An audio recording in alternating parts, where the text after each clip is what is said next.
अस्सलामुअलैकुम। आज Islamabad high court से साबिक वजीर आजम इमरान खान को एक वक्ती रिलीफ मिल गया है। अब यह वक्ती रिलीफ कैसे मिला है और इस वक्ती रिलीफ का आखिर फायदा क्या होगा? आखिरकार इस्लामाबाद हाई कोर्ट ने यह तो कह दिया कि 13 मार्च तक के जो वारंट गिरफ्तारी सेशन कोर्ट ने जारी किए तोशा खाना केस में वो मुअत्तल किए गए हैं 13 मार्च तक। लेकिन अगर 13 मार्च को इमरान खान पेश नहीं होते तो इमरान खान को इश्तिहारी करार देने की कार्रवाई का आगाज हो जाएगा और उन्हें पहले गिरफ्तार करने की कोशिश की जाएगी।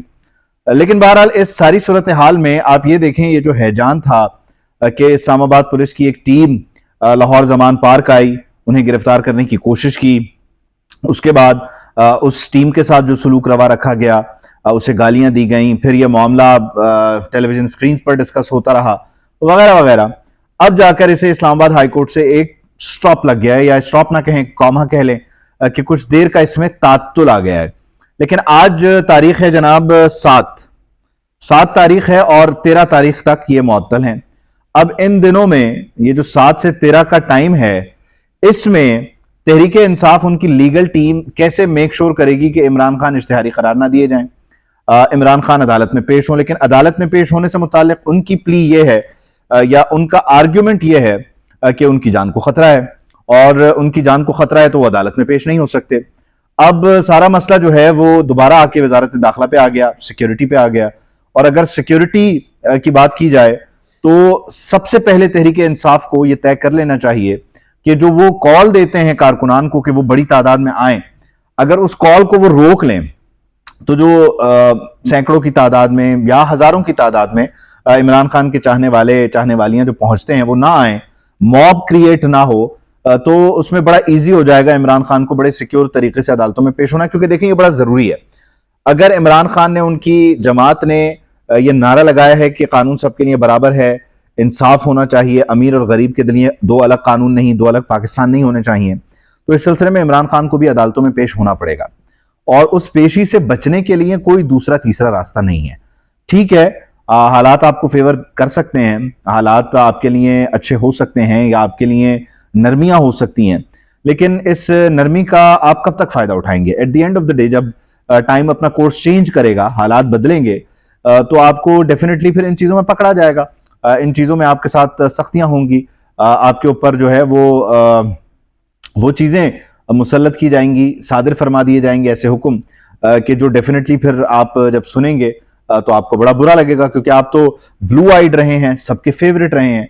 तो ऐसी सूरत हाल में इमरान खान के पास सबसे बेहतरीन रास्ता है कि वो अदालतों में पेश हो जाएं, क्योंकि इससे उनका जो नैरेटिव है उसको भी तकवीयत मिलती है। ये अलग बात है कि उन पर 74-75 मुकदमात हैं, इतने मुकदमात किसी पर भी नहीं है, और डेफिनेटली मुख्तलिफ नोयत के मामलात में उन्हें, अब देखें, नैब ने बुला लिया, उसके अलावा तोशाखाना का मामला चल रहा है, आज इलेक्शन कमीशन ने काबिल जमानत वारंट जारी कर दिए। इमरान खान ने पहली बार वो सारी चीजें की हैं जो आज से पहले कोई कर नहीं रहा था।